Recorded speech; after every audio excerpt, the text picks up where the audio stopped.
কোচবিহার পুরসভার একটি ঘর দখল করে আছেন এক কাউন্সিলর। মদত দিচ্ছেন কোচবিহার পুরসভার পুরপিতা রবীন্দ্রনাথ ঘোষ, ফের বিস্ফোরক ভূষণ সিং। বৃহস্পতিবার তিনি সাংবাদিকদের কি বলেছেন শুনুন। আজকে আসলেন, আপনার চেয়ারম্যানের সঙ্গে দেখা করলেন, সবাই মিলে কি বললেন? কি কথা হলো? না, আমার হোটেল অ্যাসোসিয়েশনের একটা ডেপুটেশন ছিল, আমি হোটেল ওনার অ্যাসোসিয়েশনের প্রেসিডেন্ট, সেই জন্য আমি ঢুকছিলাম। তারপর দেখলাম সব কাউন্সিলরও সাথে ছিল, একসাথে ঢুকলাম। আর দ্বিতীয় কথা হচ্ছে, এখানে কোনো কাউন্সিলর দেখা গেলো একটা ঘর দখল করে আছে। তো আমরা চেয়ারম্যানের কাছে প্রশ্ন করলাম যে কোনো কাউন্সিলর একটা ঘর দখল করে অফিস চালাবে, তো দ্বিতীয় চেয়ারম্যান ও নাকি? আমাদের বলে সব কাউন্সিলর, কই আমরা সব কাউন্সিলর আছে, আমরা তো কেউ ওখানে বসি না। ওই ঘরটাকে ইমিডিয়েট বন্ধ করা হোক, নাহলে কিন্তু আমরা তালা মারি দেবো। বলছি অভিজিৎ মজুমদার। হ্যাঁ, অভিজিৎ মজুমদার। অভিজিৎ মজুমদারের বিরুদ্ধেই আপনাদের মূল অভিযোগ? না না, অভিজিৎ মজুমদার কে আবার? ও কাউন্সিলর আমাদের মতো, সে কথা না। ঘরটা কেন দখল করে নিয়ে পরিচালনা করবো? ঘর কে ওকে ঘর দিয়েছে? হ্যাঁ, আমরা চেয়ারম্যান, আমাদের বোর্ড থাকতে ও কেন ঘর দেয়? চেয়ারম্যান এটা কী করে ওকে ইয়ে করে, পারমিট করে? এই ব্যাপারটাই চেয়ারম্যানকে বলে গেলাম যে এই ঘরটাকে যদি তালা না মারা হয়, তাহলে আমরা আগামী দিনে সে তালা মারব। আলাদা ঘর দেওয়া হয়েছে? হ্যাঁ, ওকে কি আলাদা ঘর দিয়ে? ও তো দ্বিতীয় চেয়ারম্যান হিসেবে চালাচ্ছে। বলছি দাদা, পুরসভার চেয়ারম্যান এবং পুরসভার কাজকর্ম নিয়ে জেলা শাসকের দ্বারস্থ হলো। অন্যদিকে পুরপিতা রবীন্দ্রনাথ ঘোষ বলেন, এই ঘরটি বহুদিন ধরে কাউন্সিলররা ব্যবহার করে আসছেন, সেখানে বাকিরাও গিয়ে বসছেন। কোনো কাউন্সিলরের জন্য পৃথক কোনো ঘর নেই, সকলে একটি ঘরে বসেন এবং বসবেন। রবীন্দ্রনাথ বাবু ভূষণ সিং এর প্রশ্নের উত্তরে আর কি বলেছেন শুনবো। অর্ডার দেওয়া হয়েছে, যদি সেই ঘর তালাবন্ধ না করা যায় তাহলে তারা এসেই তালাবন্ধ করে দেবে। কোনো কাউন্সিলরকে আলাদা করে কোনো ঘর দেওয়া হয়নি। ভূষণ সিংয়ের সময় থেকেই ওই ঘরটা কাউন্সিলরদের ঘর হিসাবে ব্যবহার করা হয়ে থাকে, এখনও সেইভাবেই হয়ে আসছে। কাউন্সিলর আসলে কোথায় বসবে? একটা বসার জায়গা নির্দিষ্ট দরকার, তো ওই ঘরটাই তো তখন থেকেই ব্যবহার হয়ে আসতেছে। সুতরাং ওখানে যে কোনো কাউন্সিলর বসতে পারে, বসে। একা যদি আসে কেউ, তো একাই বসে।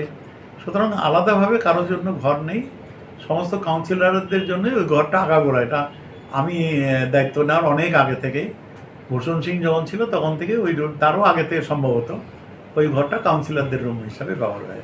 ভূষণবাবুকে এই কথাটা আপনাকে সরাসরি জানালেন আজকে? কোনটা? এই কাউন্সিলরের ঘরে বসার ব্যাপারটা আমায় বললো, তো আমি তো ওনাকে বলেই দিয়েছি এই ঘরটা তো কাউন্সিলরদের রুম, কাউন্সিলরদের দাবিও ছিল। আমি যখন দায়িত্ব নিয়েছি তখন বলছিল যে একটু সারাইটারি করে দিতে হবে, সে সারাইটারিও করে দিয়েছি আবার সেই সময় কাউন্সিলরদের রুমটা, কারণ কাউন্সিলরদের তো বসার একটা রুম লাগে আলাদা। যারা আজকে এখানে সবাই দলবদ্ধভাবে আসলেন, এদের কাউকে বোর্ড মিটিংয়ে দেখা যায়নি, তাহলে এটা কি একটা কোনো ধরনের শক্তি প্রদর্শনের জায়গা? কেন, এরা তো সব বোর্ড মিটিংয়ে এসছে। দুই একটা বোর্ড মিটিংয়ে কেউ আসেনি তার মানে এটা নয় যে বোর্ড মিটিংয়ে আসেনি। প্রত্যেক বোর্ড মিটিংয়ে একজন দুজন সবসময় তো আসে না, এটা স্বাভাবিক।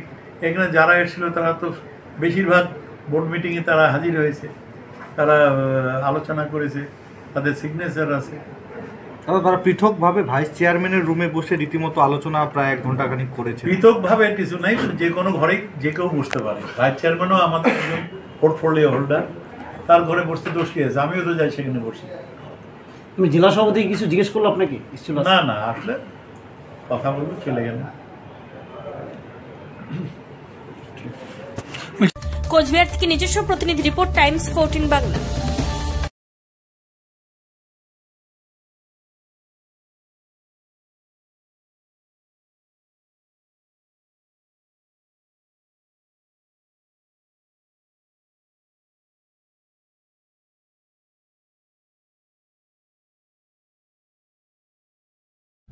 রায়গঞ্জের 10-এর এই রাজ্য সড়কের পাশে প্রকৃতির মনোরম পরিবেশে বিজ্ঞানসম্মতভাবে ঝা চকচকে আবাসন নির্মাণ করছে এই রাজ্যেরই একটি অগ্রণী নির্মাণ সংস্থা JH ডেভেলপার্স।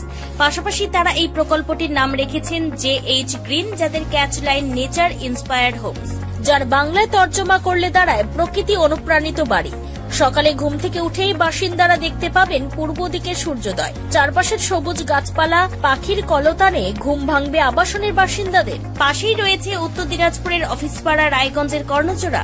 হাঁটা পথে দ্বাদশ শ্রেণী পর্যন্ত 3টি নামী উচ্চ মাধ্যমিক বিদ্যালয় একটি বেসরকারি হাসপাতাল ও সরকারি উপস্বাস্থ্য কেন্দ্র, 15 ঘন্টা অটো টোটো সহ যানবাহন পরিষেবা, একাধিক খাবারের দোকান, হোটেল, ঢিলছড়া দূরত্বে পুলিশ ফাঁড়ি, 2টি ব্যাংক। এক কথায় সামাজিক পরিবেশও অতুলনীয় এবং নিরাপদ। ফ্ল্যাট বুক করতে রয়েছে ব্যাংক ঋণের সুবিধা। ফ্ল্যাট বুক করলেই সোনা ফ্রি।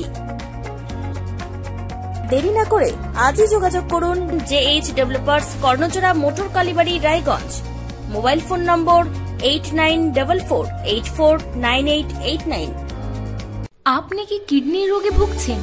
তাহলে আর দেরি না করে আজই আসুন আপনার এলাকার একমাত্র বিশ্বস্ত প্রতিষ্ঠান জীবন রেখাতে। এখানে বিশেষজ্ঞ নেফ্রোলজিস্ট ডাক্তাররা লেজার ট্রিটমেন্টের মাধ্যমে রোগীদের সমস্ত ধরনের কিডনির এবং প্রোস্টেটের অপারেশন করে থাকেন। রোগী দেখছেন nephrologist doctor Arkaprava Chakraborty, SSKM hospital, Kolkata. Doctor Sunil Kumar, Apollo hospital, Kolkata. Doctor Pinaki Mukherjee, NRS hospital, Kolkata. এছাড়াও এখানে প্রতিদিন অপারেশন করছেন ও বহির্বিভাগের রোগী দেখছেন ইউরোসার্জন ডক্টর আতার কাশিম, PG হসপিটাল, কলকাতা। তাছাড়াও এখানে স্বাস্থ্যসাথী কার্ড ও ওয়েস্ট বেঙ্গল হেলথ স্কিমের সুবিধা রয়েছে। আমাদের ঠিকানা রায়গঞ্জ, উকিলপাড়া। বিশদে জানতে কল করুন 8373066655 অথবা 8373066644 এই নম্বরে।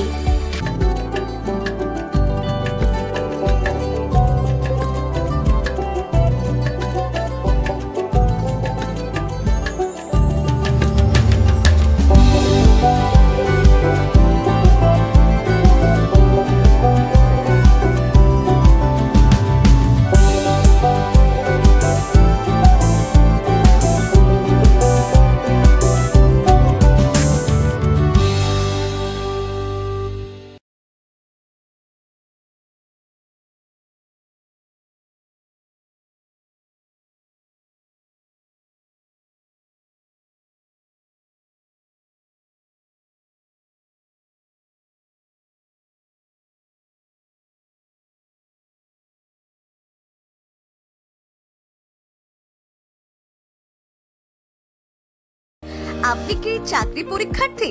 চাকরি পরীক্ষার বই খুঁজছেন?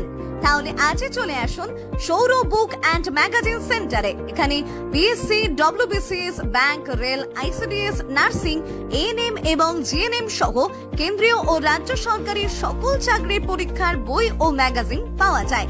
আমাদের ঠিকানা খড়িমোড়, মোহনবাটি, রায়গঞ্জ।